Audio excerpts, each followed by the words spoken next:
할렐루야. 안녕하세요. 예수 담는 교회 최승 목사입니다. 제가 신앙상담, 그동안 받은 신앙상담을 한번 쭉 읽어보면서 정리해 보니까 가장 빈번하게 많이 들어왔던 상담이 바로 교회 이전에 관한 상담이었습니다. 그래서 오늘은 마지막 때 교회 선택 어떻게 해야 될까라는 제목으로 말씀을 드리고자 합니다. 먼저 신앙 상담 온 것 중에 성도들이 언제 교회를 떠나고 싶어 할까요? 가장 많은 부분을 차지한 것이 바로 목회자의 미성숙한 모습을 보았을 때입니다. 헌금에 관한 이야기를 하는데 누구는 얼마 했고 누구는 많이 했다. 이런 얘기를 할 때 성도들이 교회를 가장 떠나고 싶어 했습니다. 자, 그렇다면 마지막 때 우리는 교회 선택 어떻게 해야 될까요? 몇 가지를 통해서 이렇게 말씀드리고자 합니다. 우리가 교회 선택에 있어서 가장 중요한 것은 마지막 때 우리는 영적인 교회를 선택해야 합니다. 그렇다면 어떠한 교회가 영적인 교회일까요? 첫째, 영적인 교회는 구원과 구속을 가르치는 교회입니다.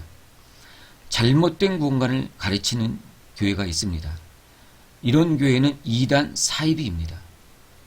그렇지만 이것보다 우리가 더 하나 볼 것이 바로 구원을 가르쳐도 구속을 가르치지 못하는 교회가 많다는 것입니다.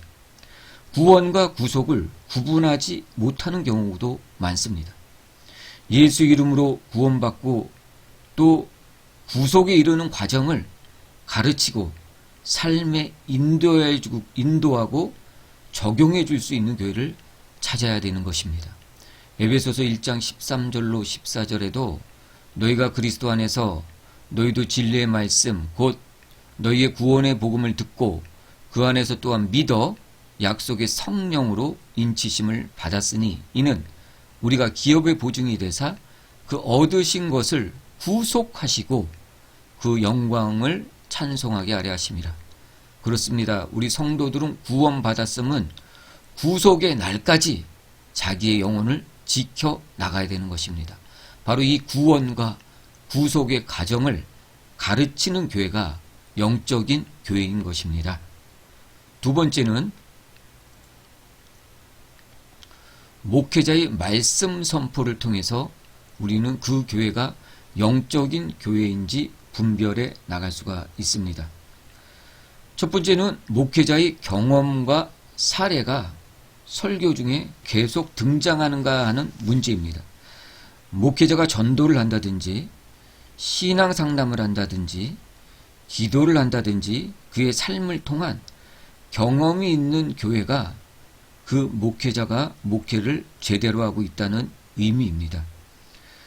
과거의 경험 한두 가지만을 설교에서 반복적으로 이야기한다든지 또는 목회 상담이나 전도에 관한 경험이 계속적으로 설교에 없는 목회자는 그러한 교회는 피해야 합니다.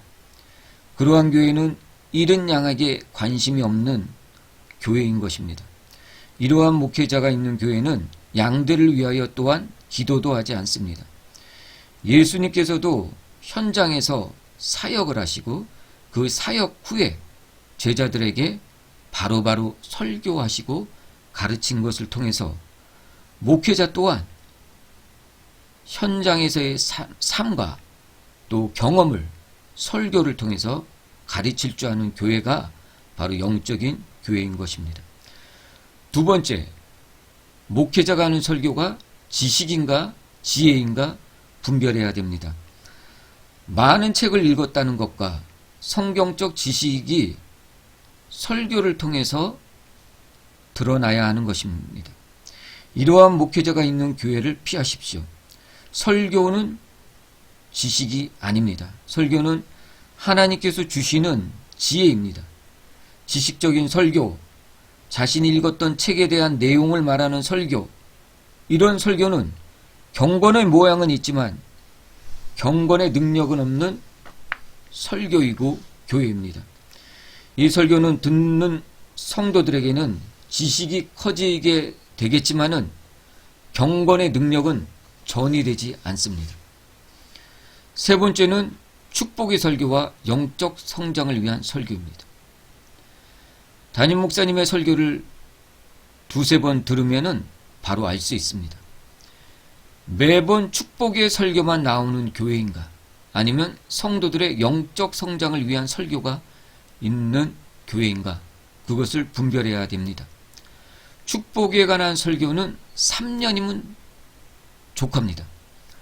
여러분들이 축복에 관한 설교를 듣는다면은 여러분들이 구원받고 예수님을 영접하고 나서 3년 정도면 충분합니다.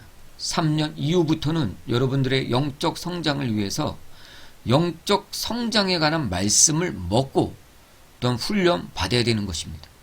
그렇지 않으면은 여러분들은 10년을 교회 다녀도 절대 영적인 성장은 없습니다.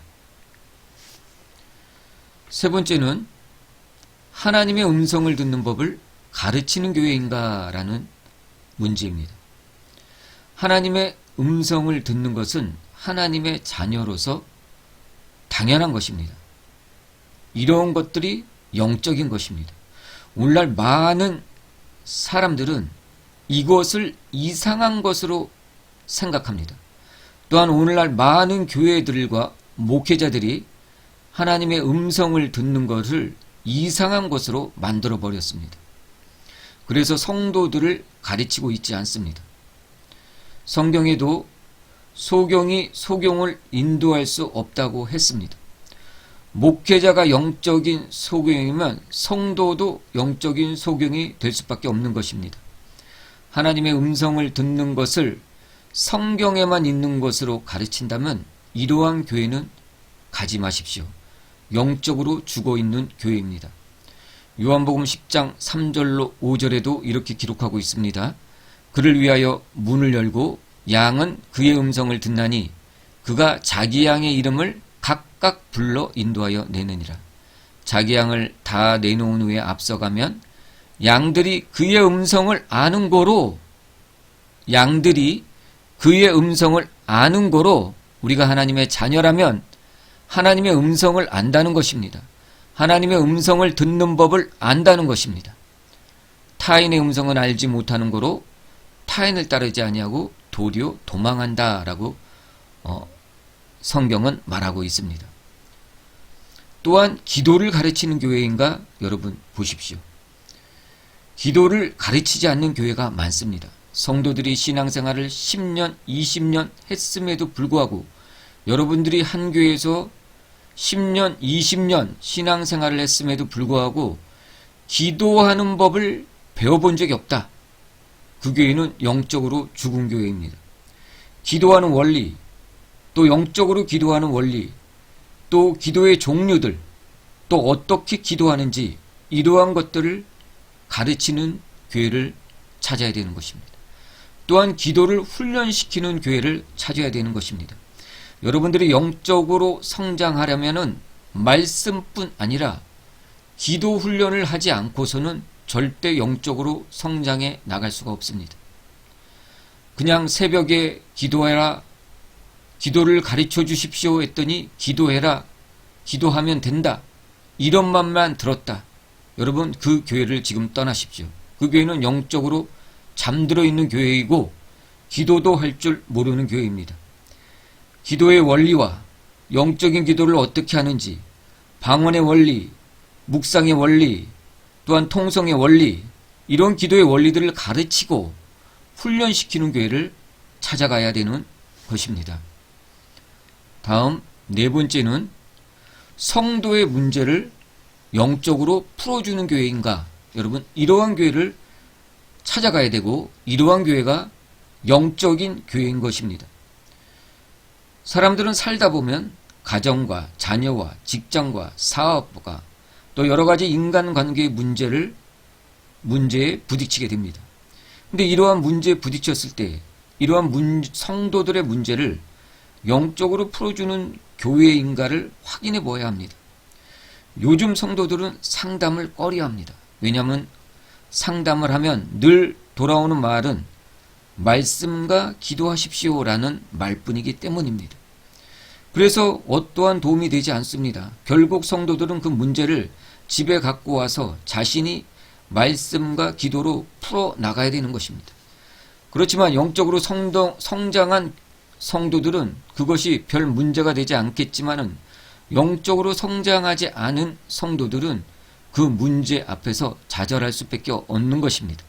어떻게 해야 자신의 문제를 영적으로 해결할 수 있는지 그러한 원리들을 가르치는 교회가 또 성도들과 함께 그 문제를 붙들고 기도하면서 그 문제를 함께 해결해 가는 목회자가 있는 교회가 바로 영적으로 깨어있는 교회인 것입니다. 성도 여러분들은 이러한 교회를 찾아가야 되는 것입니다.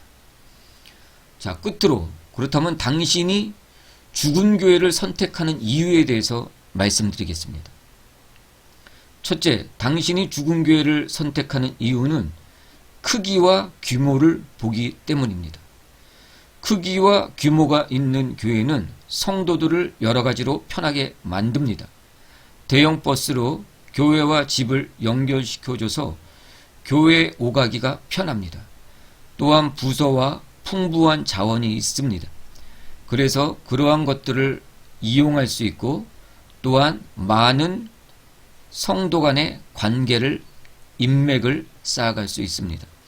그렇지만 그렇다 하더라도 영적인 문제를 터치해주고 또 영적인 문제를 설교하지 않고 또 영적인 문제를 성도와 함께 해결하지 않는 교회는 그 교회는 죽은 교회입니다. 여러분들이 크기와 규모만을 보고 교회를 선택했다면 여러분들의 영혼도 함께 죽게 될 것입니다. 또한 거리를 보지 마십시오. 가까운 거리여서 가는 성도들이 있습니다.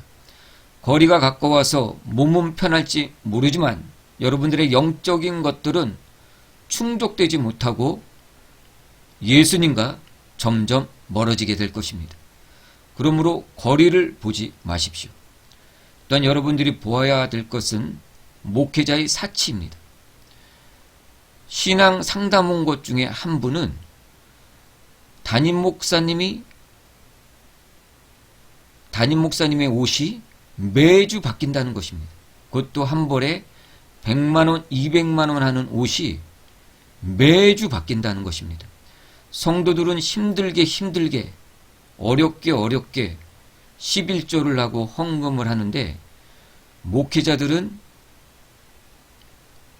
한 벌에 2, 300 하는 옷을 매주 바꿔 입고 온다는 것입니다.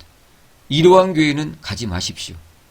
이러한 교회는 영적으로 죽은 교회이고 목회자들이 성도를 위해서 기도하지 않는 교회입니다. 다섯 번째는 WCC를 보고 교회를 선택하지 마십시오.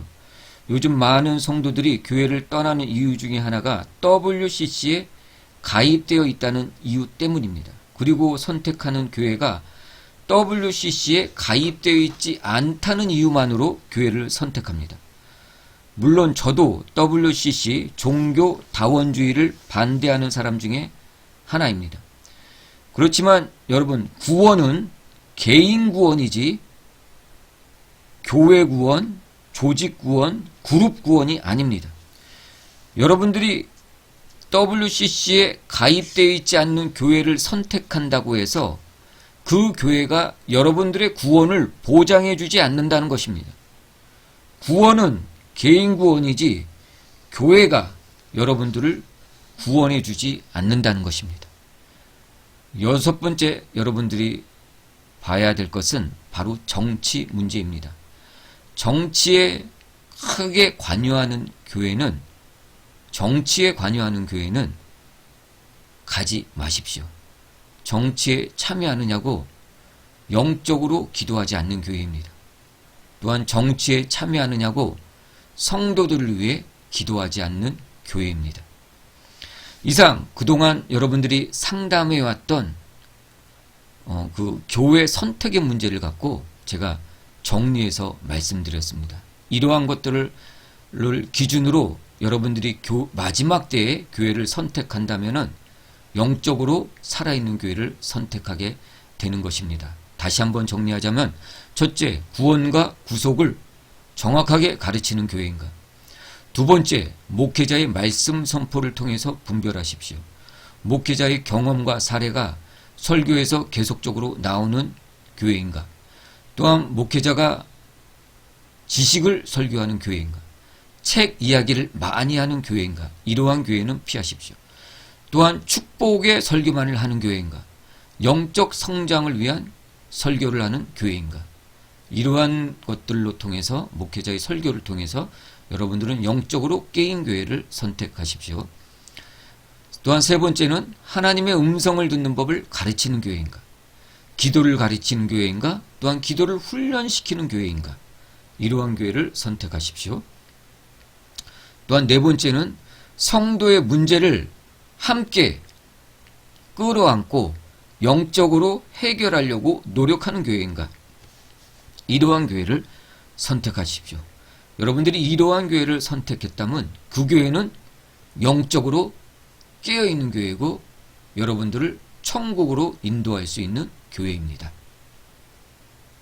이러한 교회를 선택해서 하나님께 영광 올리고 또한 여러분들도 영적인 신앙생활로 마지막 때를 준비하는 성도 되시기를 예수님의 이름으로 축복합니다.